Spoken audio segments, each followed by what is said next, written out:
Let's bring in Phil Stewart. He's a reporter with Reuters. We track Phil's updates so often as we're tracking updates relating to the war in the Middle East. Phil, I've been keeping tabs on your social media feed this morning, and I saw that President Trump and the UK's Prime Minister held a call on Iran earlier today.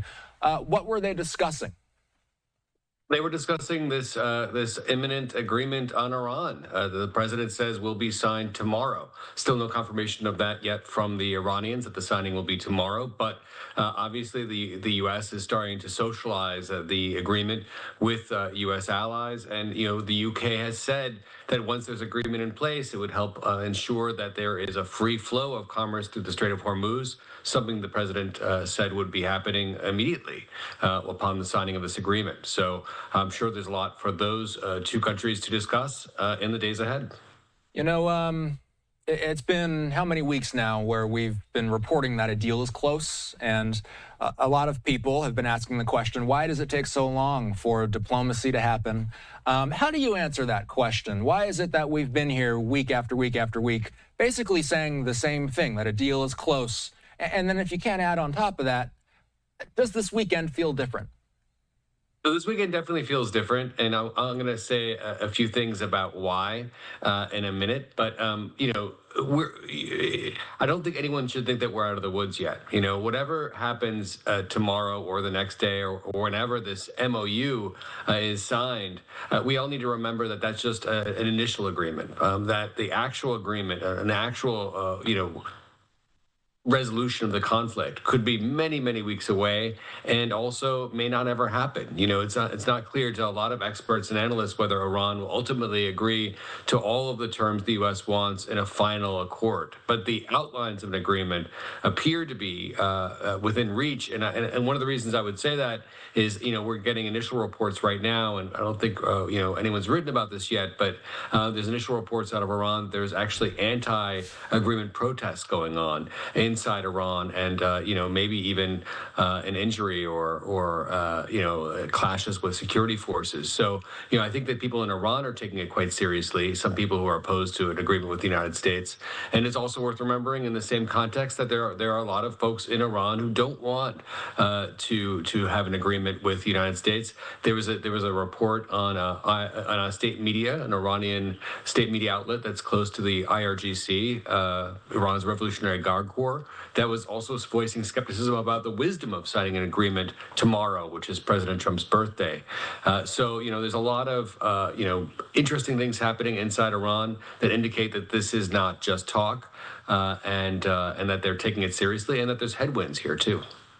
So the internal political dynamics within Iran, how important does that factor into the calculus of the top leadership in Iran? If there's unrest in the streets, how does that play into the decisions they make in the bigger picture?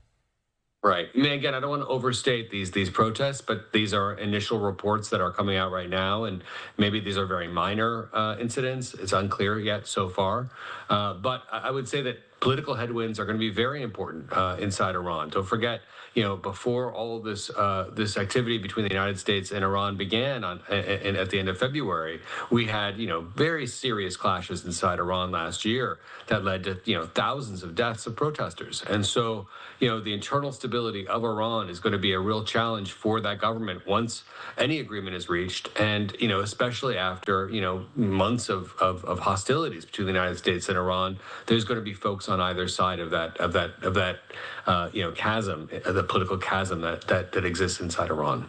So a memorandum of understanding gets signed. Let's say that it does happen tomorrow. We don't know for sure. We're going to have to wait and see. But let's say that it does get signed tomorrow, and then that triggers another 2 months of negotiations on some of the big sticking points of the matter. The nuclear issue is perhaps, and the White House has not been shy about saying that is the issue. If there's one issue, it's the nuclear issue. But is there also discussion to be had over those 60 days about things like Iranian proxies and Iran's ballistic missile program?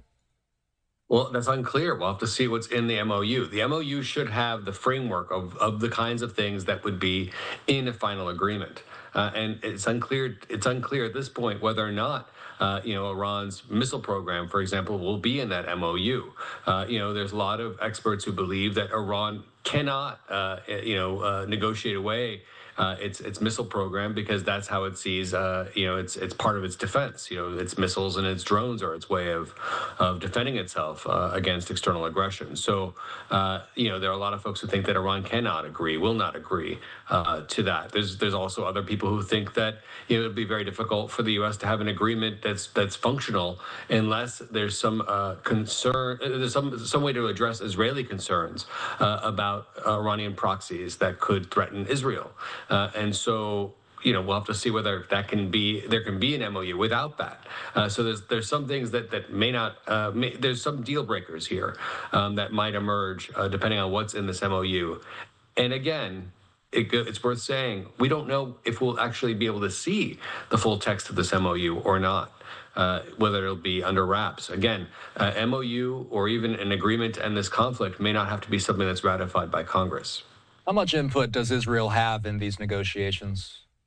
Unclear. We don't know whether there's been a call today between President Trump and Israeli Prime Minister Benjamin Netanyahu, but I do believe that they spoke yesterday, and they are in contact, according to Netanyahu, like every couple of days, every few days. So there's a lot of input there. Obviously, Israel is the U.S. The closest U.S. ally in the Middle East by far, and arguably the most capable U.S. ally, maybe anywhere in a lot of respects.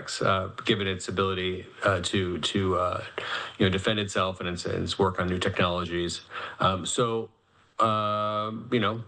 think that they're in very close contact, and any agreement that the U.S.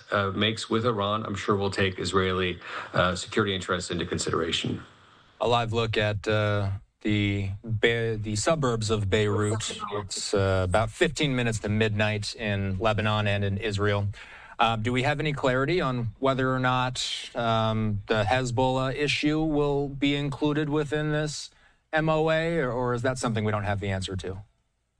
It's not clear. I mean, I do believe that, it'll be very difficult for Israel to, Israel came out with a statement yesterday saying that they would not withdraw their forces from Lebanon, from Syria, under any kind of agreement between the United States and Iran. And again, it's very difficult to understand how a final agreement between the United States and Iran will exist when there are these, serious, issues between Israel and Iranian proxies throughout the region. So it is a major sticking point for sure. But whether it's going to be part of these discussions and negotiations, I just don't know. Yeah, remains to be seen. Phil Stewart, we appreciate it. You can track Phil's writings and Reuters. Take care. Have a good rest of your weekend.